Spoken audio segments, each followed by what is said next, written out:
आविर्भाव संकल्प सामाजिक संस्था की ओर से बुधवार को बेहाला स्थित बेहाला ब्लाइंड स्कूल में अन्नदान सेवा का आयोजन किया गया। इसमें मुख्य कर्ताधर्ता विजय उपाध्याय जी थे, अर्थात उन्हीं के नेतृत्व में पूरे कार्यक्रम का आयोजन किया गया था। कार्यक्रम की शुरुआत में दीप प्रज्वलित कर और भगवान का नाम लेकर कार्यक्रम का शुभारंभ किया गया। सेवा में मौजूद विजय उपाध्याय जी ने अपने हाथों से स्पेशल चाइल्ड एवं नेत्रहीन बच्चों के बीच खाना परोसा, जिसे पाकर बच्चे भी काफी खुश दिखे। कार्यक्रम के दौरान विजय कुमार उपाध्याय जी ने कहा कि इस तरह से स्पेशल चाइल्ड और नेत्रहीन बच्चों के बीच सेवा, वो भी अन्य सेवा देकर मुझे काफी गर्व महसूस हो रहा है और यह हमारा कर्तव्य है। सामाजिक संस्था होने के नाते समाज के हर उन लोगों तक सेवा पहुंचाना हमारा कर्तव्य है जो जरूरतमंद है। मैं सबसे पहले आप सभी दर्शकों का धन्यवाद व्यक्त करता हूं। मुझे बड़ा ही अच्छा लगा इस आविर्भाव संकल्प के सेवा के द्वारा, और हमारे जितने भी हमारे साथी हैं, हमारे दोस्त हैं, हमारे मित्र हैं, हमारे कार्यकर्ता हैं, वो सभी अपना तन मन धन से लगे रहते हैं। जहाँ भी मैं बोलता हूँ, जिसको भी जो बोलता हूँ करने के लिए, वो सभी लोग तत्पर रहते हैं। इसके लिए मैं सभी का धन्यवाद देता हूँ। आज हम लोग बेहला में आए हैं, कोलकाता ब्लाइंड स्कूल के अंदर। ये दिव्यांग बच्चे हैं, तो इनको हम लोगों ने आज भोजन प्रसाद पाने का व्यवस्था किया था। इसको करके बड़ी खुशी महसूस हो रही है, और मैं तो चाहूँगा कि सभी लोग थोड़ा थोड़ा प्रयास करते रहें, तो इस तरह के कार्यक्रम सदैव हम लोग करते रहेंगे। आज कितने कुल बच्चों में आपने खाना वितरित किया है? हम लोग 150 बच्चों का पैकेट लेकर के आए थे, लेकिन इसमें करीब 100 के आसपास बच्चे उपस्थित थे जिनको हम लोगों ने भोजन। आने वाले दिनों में क्या क्या ये कार्यक्रम है आपके संस्था की ओर से? मैं पहले भी बता चुका हूँ कि ये तो बस केवल अभी मेरा प्रारूप बन रहा है। इसको हम बड़े आगे तक ले जाने वाले हैं, और हम लोगों का विचार और इसका जो खाका है वो बड़ा ही बड़ा है। तो इस खाका के ऊपर अभी काम करना बाकी है। अभी तो हम लोग बस छोटा छोटा प्रयास कर रहे हैं। इसको बड़ा हम विस्तृत रूप से बताएंगे कभी जब समय मिलेगा। तो आजकल के युग में मॉडर्न जो लोग होते हैं वो इन लोग से ज़्यादा दूरी बना के रखने बिल्कुल, चाहते हैं। इसमें आप क्या कहेंगे? मैं तो चाहूँगा कि ये हमारे बच्चे हों चाहे किसी और के भी बच्चे हों, बच्चे तो बच्चे होते हैं, और बच्चे तो एक जानवर के भी प्यारे होते हैं। तो ये तो फिर भी एक मनुष्य के बच्चे हैं, तो ये कितने प्यारे बच्चे हैं। मैं आज पहली बार यहाँ आया, और इस तरह का अनुभूति मैं पहली बार खुद भी अनुभूत किया कि इन बच्चों को देख करके बड़ा खुशी हो रही है कि ये बच्चे अपने से सारा काम करते हैं, अपने ये कपड़ा पहनते हैं, अपने ये घूमते हैं, इनको हम लोगों ने अपने हाथ से बैठाने का प्रयास किया, तो ये लोग मना कर देते थे कि मुझे मत स्पर्श कीजिए, मुझे मत छूइए, मैं खुद से बैठ जाऊंगा। और ये लड़के और लड़कियों दोनों का ही वैसा हिसाब था। इसका मतलब ये स्वावलंबन है और अपना काम खुद कर सकते हैं।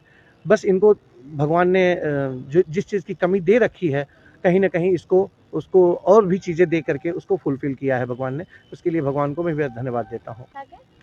अभी तो संस्था में किसी का कोई सीट का बंटवारा नहीं हुआ है मेरा। अभी बस इसमें हम लोग निरंतर चल रहे हैं। संस्था को रजिस्टर्ड करना था, उसमें 3 व्यक्तियों की हमारी आवश्यकता थी, जिसमें मैं इसका अध्यक्ष हूँ।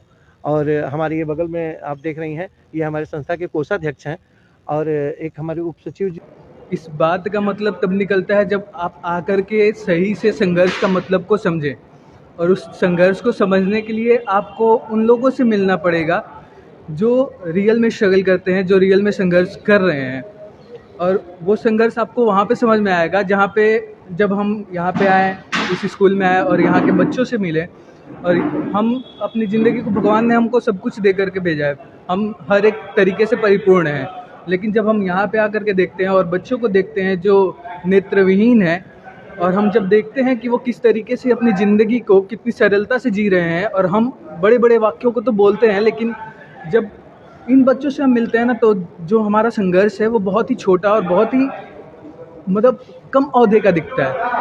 और उस चीज़ को ही समझना मेरे ख्याल से ज़िंदगी है। और एक्चुअल में हम लोग का संस्था का मोटिव भी यही है कि जो संघर्ष है, जो जीवन है, उसको हम लोग समझा पाएँ। और कि जितना हम लोग हो सके लोगों की मदद कर पाएँ, जितना हो सके मानवता को हम लोग फैला पाएँ। ह्यूमैनिटी सिर्फ अक्षरों में नहीं होनी चाहिए, ह्यूमैनिटी का मतलब हम लोगों को समझा पाएँ। बस यही हमारा मोटिव है, यही हमारा उद्देश्य है और इसी पे हम परिपूर्ण काम कर रहे हैं। ये हम आविर्भाव संकल्प के द्वारा एक छोटी सी शुरुआत है, आगे इसका विस्तार किया जाएगा। इसका शुरुआत हमारे परम मित्र या सहयोगी विजय उपाध्याय जी के द्वारा शुरुआत किया गया और इसमें उस समय मात्र 10 मेंबर थे। अभी इसमें करीब 60 से 70 हुए हैं और विश्वास है, प्रयास भी है कि इसमें और भी बढ़ोतरी किया जाएगा। कम से कम 500 मेंबर तक का हम लोग सोच करके रखे हैं। भगवान की कृपा रहेगा तो इसमें और विस्तार किया जाएगा। आगे फिर राम रोटी बांटने का, साड़ी बांटने का, कम्बल बांटने का किया जाएगा। लेकिन इस समय जो किया गया इससे मन में बड़ा प्रसन्नता हुई, सबों को, खास करके मुझे बहुत प्रसन्नता हुई। और भगवान की कृपा रहेगा तो आगे भी इस तरह हम लोग इसमें प्रयत्नशील रहेंगे लगन के साथ और तन मन धन से जो है इसमें हम लोग लगे रहेंगे। मैं आविर्भाव संकल्प संस्था की ओर से यहाँ पे आया हूँ, जिनके अध्यक्ष पंडित विजय शास्त्री जी हैं। और इस संस्था की शुरुआत विजय भैया ने किया है। लगभग 1 महीने हो गए इस संस्था की शुरुआत हुए। इस संस्था में शुरू में ज़्यादा लोग संख्या में नहीं थे, लेकिन अभी जुड़ते जुड़ते लगभग 400 लोग हो चुके हैं। और इस संस्था का मेन उद्देश्य ये है कि हम गरीब असहाय लोगों की सहायता करना, मदद करना। जो भी असहाय लोग हैं, जो भी गरीब लोग हैं, जिनको उपलब्ध जो चीज़ है नहीं मिल पाती है, उनकी हम लोग सहायता करते हैं इस संस्था की ओर से। अभी जैसे आज ही हम लोग द ब्लाइंड स्कूल बेला में आए हुए हैं। यहाँ पे क्या है, यहाँ पे जैसे अंधे लोग हैं, जो ब्लाइंड लोग बच्चे हैं, उनके हम लोग सेवा के लिए यहाँ पे हम लोग ने खाना वितरित किया है। करीब 150 से 200 से बच्चे हैं वहाँ यहाँ पे, जहाँ पे हम लोगों ने अभी यहाँ पे खाना वितरित किया है। और मेन जो हमारे संस्था का उद्देश्य है, वही उद्देश्य को लेकर हम लोग चल रहे हैं, आगे बढ़ रहे हैं। और हमारा उद्देश्य ये है कि अधिक से अधिक लोग संस्था में जुड़े और ज़्यादा से ज़्यादा हम लोगों की सहायता कर सकें। जो असहाय हैं और जिनको मदद की ज़रूरत है, उनकी हम यहाँ पे सहायता कर सकें। ये हमारे संस्था का उद्देश्य है। जी, मेरा नाम मनीष चंद्र शास्त्री है और मैं एक ब्राह्मण पंडित हूँ। मैं बेलियस रोड में रहता हूँ, हावड़ा पे।